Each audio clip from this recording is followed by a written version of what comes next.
Welcome to the Athletic FC podcast with me, Ayo Akinwolere. Today, it's all about the Champions League. In Europe, it's goodbye to the group stage, and that's not the only thing they've changed. You'll probably notice they've dabbled with the music as well. To talk us through it, we've got a football news reporter, Matt Slater, and Phil Hay is back with us as well. So why is the Champions League changing? Good to have you with us, gents. I'm currently in Monaco ahead of the Champions League draw. And I tell you what, it's fever pitch here. It is nice, man. I've spotted a few players here. Zanetti, Figo last night. I'm just going to leave it there, gents. It's an absolute joy. But let's get into this, right? Let's start with you, Matt, because, you know, you spend a lot of time writing stories around UEFA competitions. I've just done an explainer video for UEFA. That's actually why I'm here, of this new format. From where you're sitting, can you explain it from your point of view, or how you see this format playing out? Sounds like you should do it, Ayo. What? I know. This is a major cop-out, basically. I'm letting you have it. All right. Well, I'll He's been step swimming in in the sea this morning. He can't be expected to do more than that. Well, exactly. All right. Fair enough. So, out with the group stage. So the 8 groups, 4-team groups, that's gone. In with a league format. So 36 teams. They're going to play each other. Well, not going to play each other. They're going to play 8 games, 4 at home, 4 away. Not home and away. So 8 different teams. All your results go on one table. The top 8 in the table go through automatically to the round of 16. As before, and teams that finish 9th through, is it 24th or 25th? It's the next 16, don't they? They go into a playoff, home and away, 2 legs, and then the winners of those playoffs go meet the 8 teams that qualified via the league format, and then we just go on as we did for the last 20 odd years or so, all the way to the final. That's it. Same in the Europa League, same in the Conference League. 4 more teams, 36 teams in each competition, a load more games. I think it's 189. I think it's up from 125 games to 189. So a lot more content, a lot more, tickets to sell, a lot more TV inventory for everyone to enjoy. Yeah, we're going to go into that a little later on. But Phil, as a football fan, what do you make of these proposed changes? There's a large part of me that wants to be really cynical about them, and you can be easily cynical. Matt mentioned the increase in games, and we've got this weird thing at the moment where the pressure to reduce the calendar has never been greater. Clubs and players, the sort of rush to increase it, and to pack it out more has never been more intense on the part of people, organisations like UEFA and FIFA. But there are certain things that I like about it. Every time I look at the group stage in the Champions League as it stands, you get the feeling that there are too many cakewalks in there for your top seeds, your strongest clubs, and the group stages tend to be too simple for them. That's not to say that they aren't going to go through in the new format as it stands, but because the way it works, you're going to be playing 2 teams from each of the 4 pots, and obviously they are seeded in terms of strength. It means that in the group stages, you are potentially going to get some cracking games. You're going to get some sort of Hollywood fixtures like Manchester City against Real Madrid. That type of thing is going to come up at a much earlier stage of the competition. Whether or not it means that that will make the group stage more entertaining or more dicey for those clubs remains to be seen. I still think you'll see the lion's share of the favourites progressing and probably progressing quite comfortably. But I can see the merit for a shake-up. I just think that the expansion to 36 teams is a little on the large side.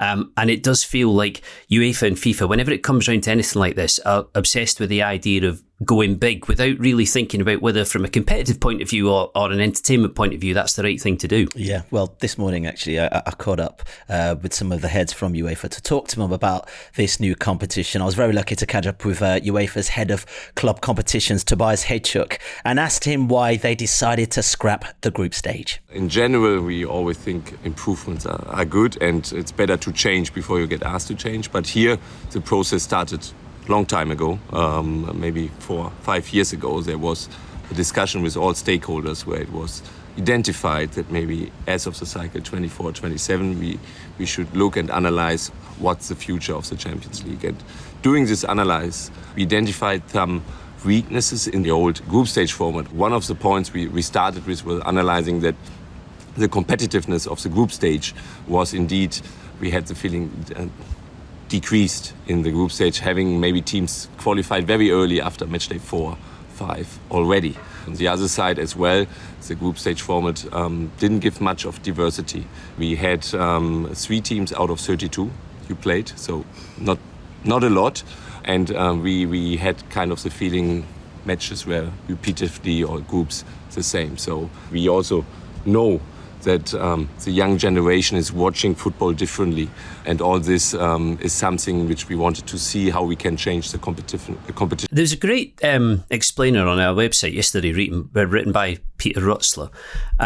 And it did a really good job of breaking this down. I must confess, by the end of it, I wanted to reverse my own car over myself. But even so, I just wanted to read out a little bit from it. And this is an explanation for why the draw is going to be done digitally. And it says, UEFA says that if the entire draw was to be completed manually, around 1,000 balls would be spread across at least 36 balls on stage, and the whole process would take more than 3 hours.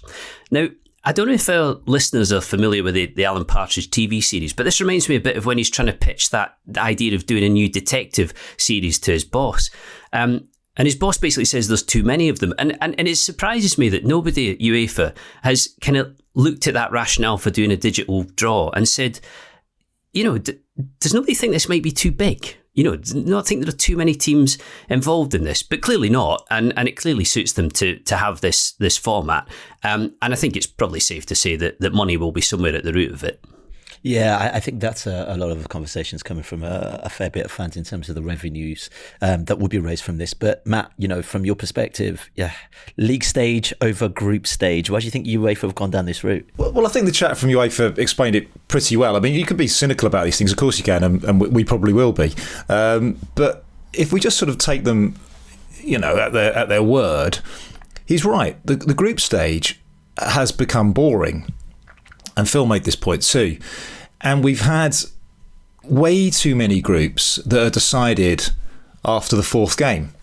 And you've had these, sort of match day 6, match day 5, match day 6, almost like sort of Carabao Cup rounds where, kind of Man City would sort of play their 80 numbers, 87, 88, 89, and you'd be thinking, what's the point here? And the jeopardy, and that's the key word that people always talk about in sort of TV when they're talking about sport, would be that one team was sort of playing for €3 million. There was nothing else at stake because that's how much a win was worth. That was how much, a draw's worth $1 million. There just was no jeopardy, right? It was decided. So that's a problem. And I think by going to this league format where, in theory, every game should matter. I'm sure we're going to get dead rubbers come the 8th game too. But there's a potential to sort of improve your ranking. There's going to be teams that are sort of trying to get into that kind of playoff situation. 12 teams get jettisoned and don't get that kind of safety net of going into the Europa League like we've had. So, I think that it is possible that we're going to have a sort of full suite of games where there's something on the line. So that to me is an improvement. That he was talking about, what was the word he used? Did he sort of say diversity of opponent? Was that it? Yeah. And again, it's Phil's point that because they are dividing the teams into 4 seeded pots.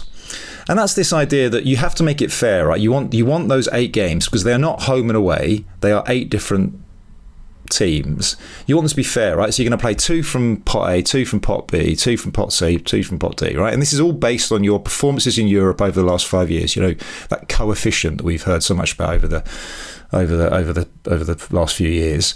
So you're going to have this sort of balanced set of fixtures, but the big teams are going to have to play 2 other big teams. The poor teams, well, none of them are poor, right? But the weaker teams are going to play 2 other weaker teams. So there's going to be competitive fixtures. There's going to be the box office at the top, and there's going to be some very, every game sort of, every team, has some games that are really going to be like massive and exciting and winnable. And I think that's quite a good principle. Yeah, Phil, one thing they keep stressing to me here is the fact that I think, as Matt has just alluded to, that every game matters. So almost trying to translate it to people in terms of what happens in one game might affect your team, i.e., when we might see the relegation battles in the Premier League, for instance, in the dying days of the season. For eyes on TVs, for fans to come to matches, surely that element really does add a little spice to this. I think it probably does. And I would go as far as saying that the draw will probably be as interesting for people this year as it has been for a long, long time because of the way it's been done previously.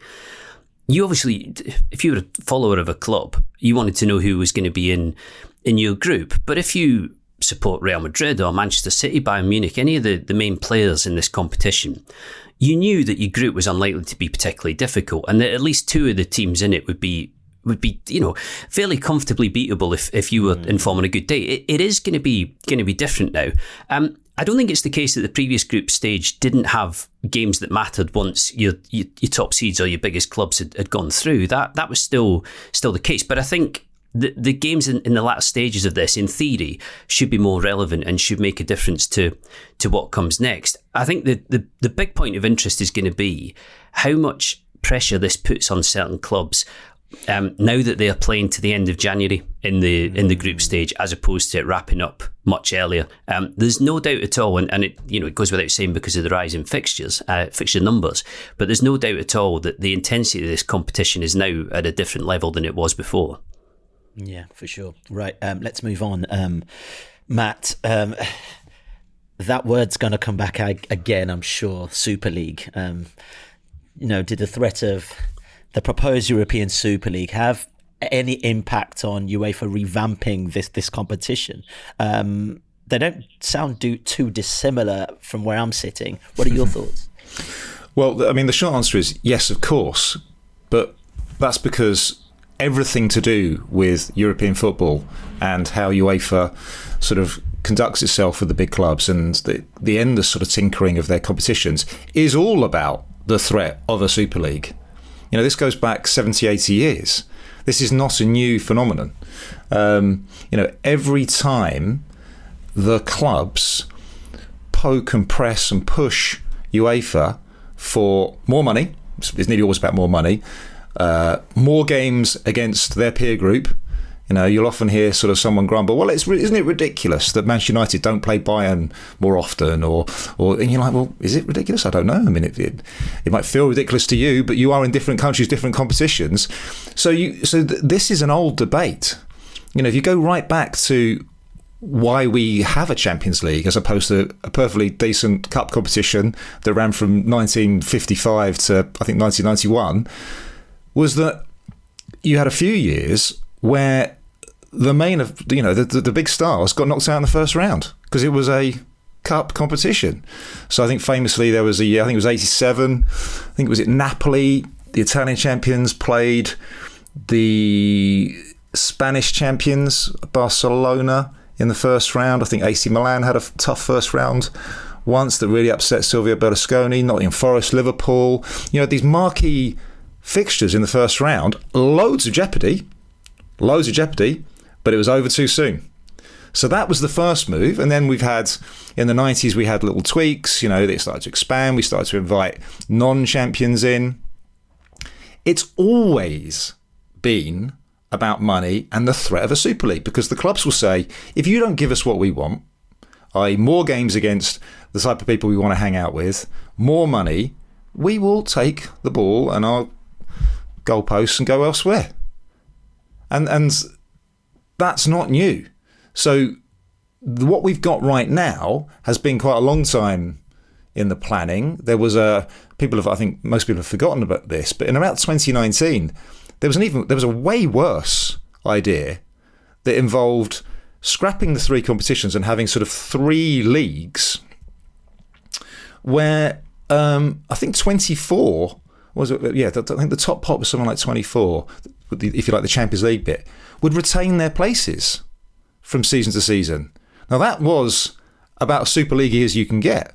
That was breaking the tie between domestic league qualification, European football being a reward for performances in your domestic competition. If you were just saying to, Real, Barca, Bayern, Man United, you get to stay in the Champions League from year on year, as long as you don't finish at the bottom and get relegated. I mean, that's the Super League, and that was the idea that that the big clubs were running with for a while. There was big pushback from the Premier League and Bundesliga, etc., etc. So that idea was sort of dropped. And then the sort of dropping of that idea actually upset Juve and Real and Barca and those guys, and they went off and did, form a Super League. That all exploded, and then we have this idea, which is sort of kind of a compromise.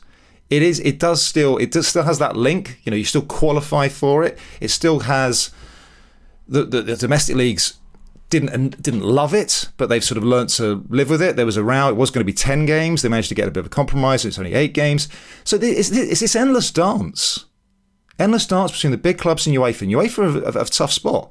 They want to be, I believe them. They say they want to be fair and they want to distribute money and they want to have they want to see champions popping up all over the place and they want to help that league over there. But every time they sort of be too democratic, the big clubs go, "Oi, we can leave." And then what have you got? So yes, the short answer is yes, but it's the longer answer is it's always been that way, and it's an endless dance between big clubs and UEFA. That weird idea that Matt's talking about there, it was almost like a legacy club model, wasn't it? Where UEFA wanted to ring fence certain clubs, and it was poor really, because as much as they might be saying we want champions here, there and everywhere, they were kind of saying these are the clubs who are valuable to us and these are the clubs who aren't. And I mean, you can work that out for yourself, but it's quite sort of blatant, it being proposed in that manner. Matt, one thing I wanted to ask, do we know, and if we do, could you just refresh people on this, how much more money this is worth, if you can sum it up quite easily? And I don't know whether that's possible in comparison to the previous Champions League, because in order to stave off the Super League, it's not more games that UEFA need to be offering up, it's more money, isn't it? Well, yeah, I mean, that's it. But the way to get more money, unfortunately, is more games. I mean, that goes back to your earlier point about it's always bigger. It's always bigger, more inventory. They'd love to be able to say to the broadcasters, this is just going to be better, right? This is just going to be amazing. So can you give us more money for it? Unfortunately, that has stopped working. It stopped working for sort of almost everybody. You almost. It's got to the point where the only way to increase your media rights revenue is to give them more games. The Premier League's been doing that too. So there's that. So it went from 125 games to 189 games. I know that when they were pitching the idea to clubs and discussing it and saying to everybody, this is why we've got to do it, I think they wanted to boost the overall pot that UEFA has to distribute to the clubs and member associations, etc., do all the good things they do, but equally funnel loads of money to the clubs to stop them going off and forming a Super League. They wanted to boost that by a third. They just about got there. If you sort of kind of, round things up and what have you. Now, what that will mean for the clubs, a typical Champions League type club that does well, I think we're talking an extra 20, 25 million.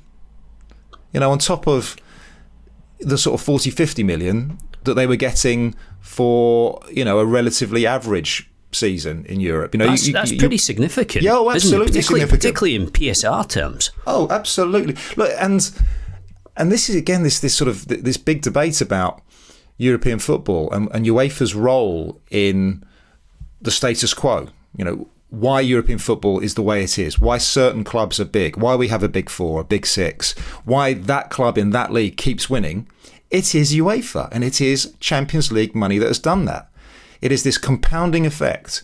You have your domestic budget, if you like, your old-fashioned budget, your domestic TV deal, your own commercial rights deals, your ticket revenue. Oh, but that club there that just so happened to make the Champions League, here's an extra 30, 40 million. Oh, and that gives you a great head start on qualifying for the next one. Oh, brilliant. There's another 30, 40 million. And again, and again, and again. And you get these serial winners and you get these gaps appearing in leagues. I think that's going to get worse. And I think that is a concern. Yeah. Well, Matt, we've just spoken really about why UEFA might have considered this new format in its new guise in particular. But there's something we haven't spoken about, and something you've written about in particular, is that UEFA could also be facing legal action against this new format, especially around the fact that it's called the Swiss format. Yeah. Can you just break this down a little bit, please? This is amazing. I know, it's crazy, isn't it? Well, I'll do it quickly. So So when they started talking about this idea, it is complicated. We've spent sort of, however many minutes sort of trying to explain it, and how many pieces we've done trying to explain it too. It is a bit complicated. And I think it's one of those things I've often sort of said to people, I think we're almost going to have to see it to sort of really get our heads around it and see it work and see whether we like it or not. But quite early on, a sort of shorthand for this idea was to call it a Swiss model, a Swiss format. And I was like, well, what's Switzerland got to do with it? Well, it's to do with chess tournaments. And chess has been using this system for over 100 years. And I think it was a tournament in Switzerland that started it, hence the fact it's called the Swiss format. Okay. Now, the idea is really simple, right? You have a chess tournament, you could have 100, 200 people turn up. How do you decide who the winner is? Do you have a straight knockout like the old European Cup? Well, that's a bit of a shame. Half of them are out, before they've barely started. Do you have a league? Well, that's going to be a long old tournament, isn't it? So you go with a compromise, right? Where they play a selection of people. You put all the results on a league, and there you go. Now that's basically what UEFA are going for, isn't it? You don't play everybody, but we put the results on one table, and we have top to bottom, right? So that's it.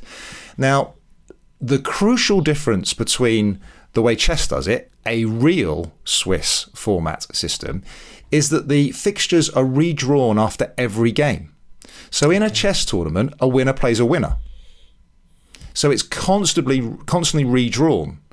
And it's almost like sort of a ladder type system. You are moving up or down the ladder.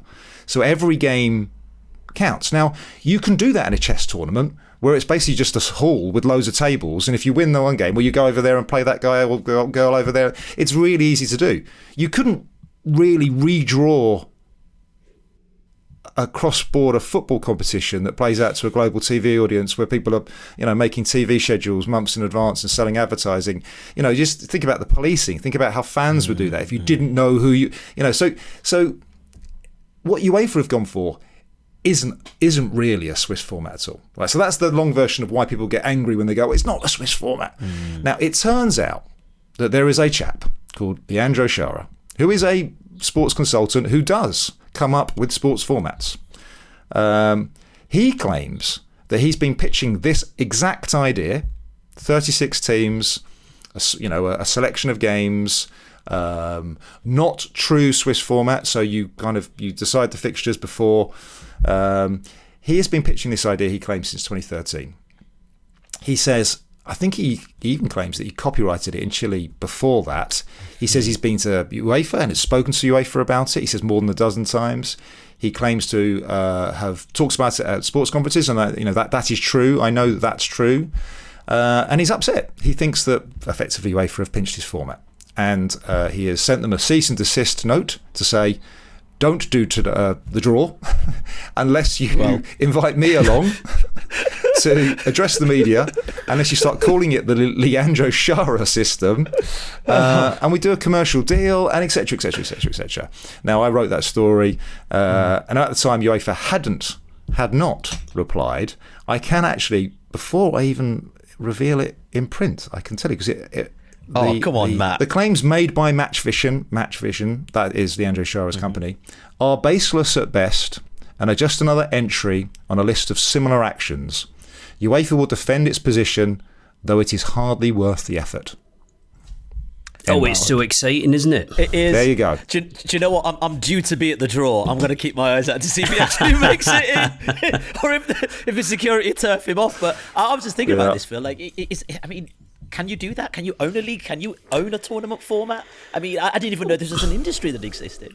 Well, so many things are intellectual property these days, aren't they? And I suppose we can sit and laugh and scoff and say, you can't do that, and you can't trademark something that's sort of intangible if we want to describe it in that way. But I guess if it is his concept, and I guess if there is a paper trail showing that he has worked on this, then perhaps he will have a claim. We'll see soon enough. But I think you can safely say that you're not going to have to fly home from Monaco at this instant, Ayo. It would be the biggest turn-up in the history of the universe if UEFA were to abandon the draw on the basis of that. They'll fight it out, won't they? Yeah, for sure. All right. Well, I tell you what, let's hear a little more from those in charge of making the changes we've been speaking about. Stefan Asmelo is in charge of strategic development of UEFA's competitions. He's been telling me actually what the advantages of the changes to the Champions League could be. We like the previous format, it was good.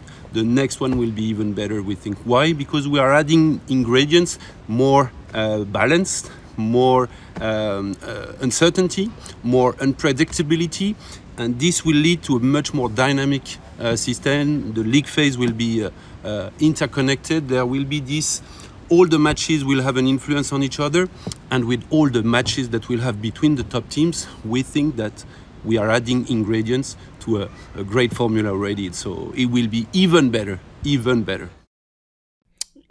Listen to him, Phil. Even better. All the ingredients are there.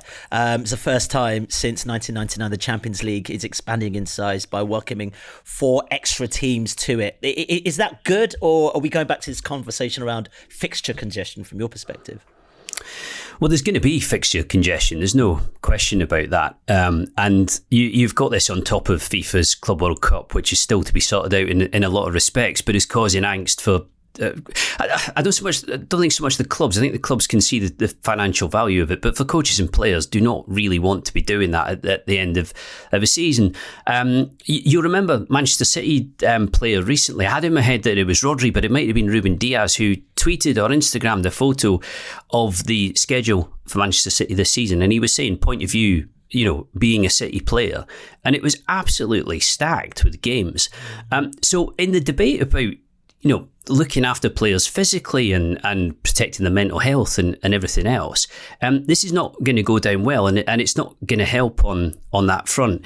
But I totally hear what Matt's saying, and he's right. Anytime you want to make more money from a competition, you pretty much have to expand it. And I guess if you're going to expand it, you have to make it slightly different. Otherwise, people feel like they're literally just tapping into exactly the same competition with more teams floating around in it. And because of the way that not the group stage, but the initial stage is going to be, it will feel different this time round. When the fixtures drop and it's different teams in every game, that is, a marked change really from how it was previously.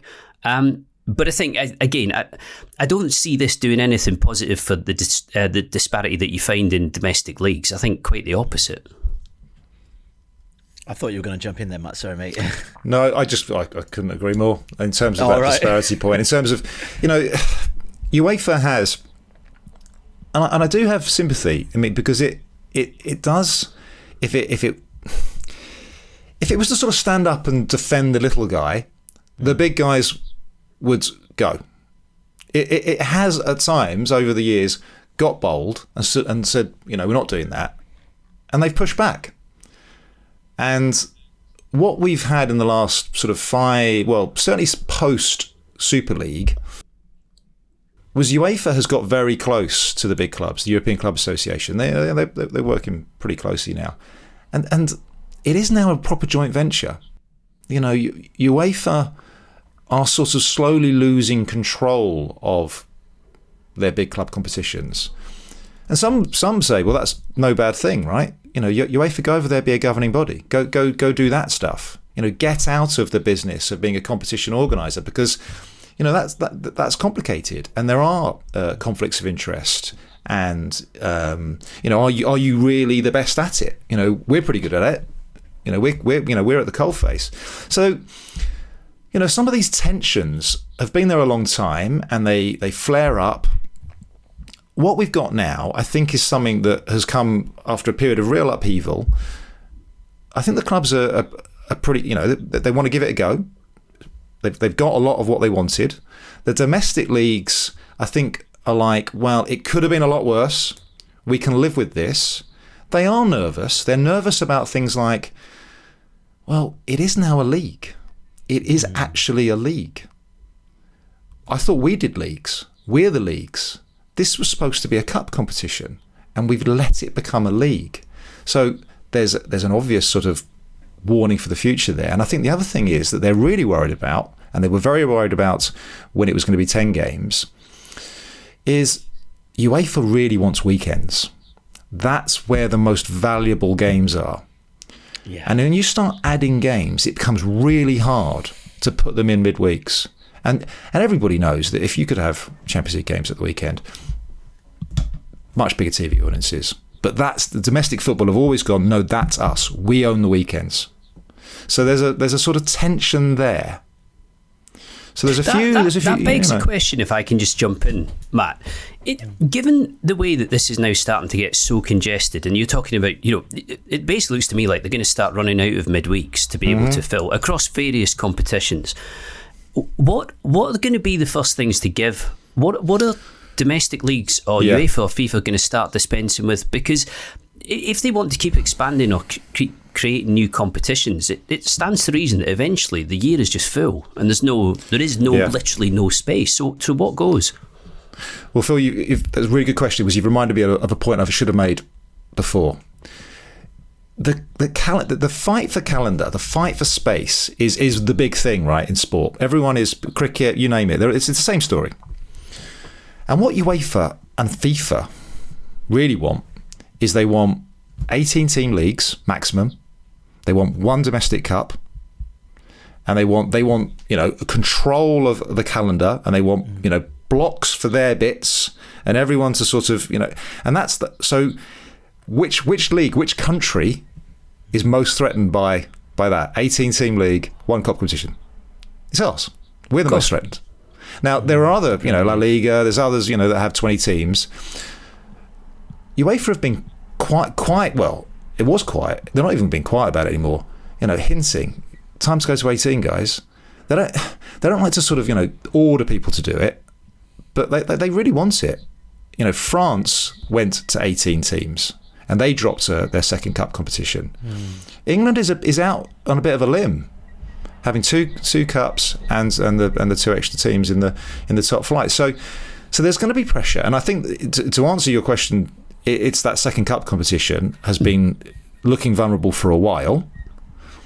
I think I don't know how many years it's got left. I really don't. It fulfills a really important role in our ecosystem. It is a way to sort of funnel some Premier League money to the EFL, because the Premier League clubs take part in it, and it's one of the EFL's big money spinners. The fact that big clubs play in it and often make the final, it's valuable to the EFL.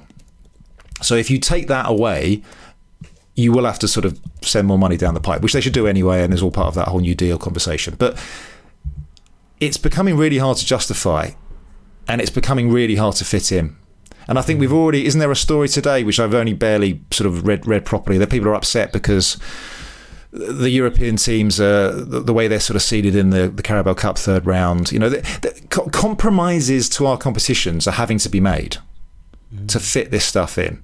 And then, of course, you've already mentioned the Club World Cup. There's a big row about that. That is an enormous tournament. That's going to have a knock-on effect on, one, the club's own ambitions to do their own tours for their, mainly for their sponsors and for their overseas fans, but also rest. Where do the players at the very best teams, when do they go on holiday? Do they go on holiday? I don't know. Yeah. Phil, we've spoken about the commercial aspect, we've spoken about UEFA, we've spoken about the clubs in general, but we haven't spoken about the fans. I just sort of think as a fan, a couple of extra games, but you're going to travel to Spain or France or wherever, can't be so bad for them, surely? No, some people will look at it like that. You do have some clubs like Manchester City where the fan base don't seem to particularly warm to European football and the Champions League in general. It won't be for everybody, and I'm sort of conscious more and more as well of how little heed television scheduling and scheduling generally tends to pay to travelling supporters, sometimes very little to none at all. I also think, and a few people have written about this, and I think it's a really good subject that, I don't know, at some point we can maybe address it more length, is how westernised the competition is becoming, and how sort of heavily dominated the Champions League is by clubs based in Western Europe. It is a struggle for clubs from the old Eastern Bloc or that neck of the woods to get themselves not only into the competition but to make a proper dent in it. And I understand why. The money is in Western Europe. The money is predominantly in the Premier League, but your richest leagues are, or your best paid players and your wealthiest clubs are to this side of Europe. So for supporters, I don't think the Champions League, those who travel in the Champions League a lot, and bear in mind, how many years City have been in it and Arsenal have been in it and Real Madrid, Barcelona, Bayern Munich, there aren't that many new destinations that are springing up where you think, God, that'd be a fun trip. Like the days when we used to go on pre-season with Leeds to Ljubljana and have the equivalent of like a 13-day stag do. It's because the wine is cheap in Slovenia. Trust me, everything's nice. cheap in Slovenia. Beautiful, beautiful place. But I don't think there's a lot more mystery in this. So yes, there are more games, and if you enjoy travelling, and a lot of people do, and if it's more games that you want, great, they're on a plate for you. But it is fundamentally, I think, still the same competition with the same protagonists in it.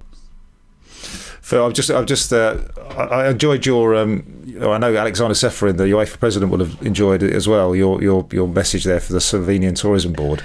But in terms of, I agree. Ljubljana is a lovely place. It is amazing place. But in terms of places to go, new places to go, how would you feel about Miami or New York? Because I wonder how long it is now. The last I heard, neither of those were officially in Europe. In the same way that the idea of a team from the Copa coming to play in the Euros or a team in the Euros going to play in the Copa America seems as pointless as Australia being in the Eurovision song contest, really. But again, you can understand why those discussions are taking place at a high level, because money. But I think Matt makes a really good point.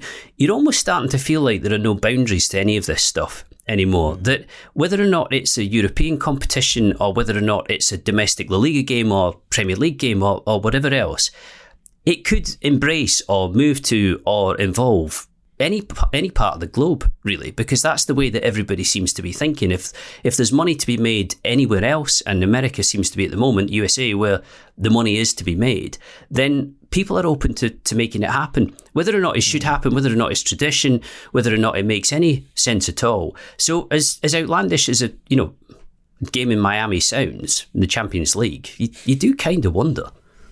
Yeah. All right, finally, we touched on it at the top, Matt. Theme tune. It's changed. Oh, yes. Yeah. There are lots of changes to get your head around. Personally... Sing it for us. Look. The champions. And then there's like weird Spanish bits. And yeah. Something's missing. I think there's a few trumpets missing. Why have they done that? To be honest, it's not that different. No. And to be fair, they've tweaked it before. I think I remember reading that they've done it loads of times, actually. And it's often quite subtle. It's essentially the same thing, right? It's still... What is it? It's Zadok the Priest, isn't it? It's Handel's Messiah, right? With champions in various languages. Really changed. The best, the greatest. Yeah, exactly. Yeah. I don't think it's changed that much. I've not properly listened to them back to back, but I think it's a small tweak. It's still look. There's a serious point to make here, and I did write about this a few years ago. Yeah. I will try and plug it online. One of the Champions League is a remarkable success story. In terms of like creating a competition, I know it was based on the European Cup, but the Star Ball, the anthem, the way the games look, UEFA sort of took the games away from the clubs. They all look the same. They have that sheen of quality right from the off. The sort of kind of like, when they started to sort of sketch things out. This is going to be the best. And that is why it has done so well. It has this sheen of quality. People often talk about sort of such and such being the Champions League of what, or whatever, right? The Champions League denotes quality. And all the bits about it are clever, and they were all done on purpose. So in terms of like a competition and a brand, it's spectacularly successful. People home in on it, don't they? It's not parochial, the Champions League, and in your midweek nights when it's Champions League football, it's the only show in town. It's all that there is. I know you have domestic football in lower leagues and everything else, but I totally agree with Matt. However cynical you are about the Champions League, it has to be, in club football anyway, the most successful product that's ever been developed. And the fact that it's expanding further and is worth even more money now than it was before tells you that it doesn't look like going backwards. Yeah. Okay. Well, the Champions League draw is imminent. Gentlemen, thank you so much for your time. And do not forget, you can get in touch with us by emailing tafcpod@theathletic.com. Adam Neventhal will be with you tomorrow, bringing you the preview ahead of Sunday's huge game at Old Trafford between Manchester United and Liverpool. Thank you so much for listening. I'll be back with you very soon. If you want to watch more episodes of the show, please subscribe to the channel. We'll be joined by the likes of David Ornstein, Matt Slater, Adam Crafton, Carl Anker, and plenty more through the season. If you'd like to listen to the episodes in full in audio form, search The Athletic FC wherever you get your podcasts from.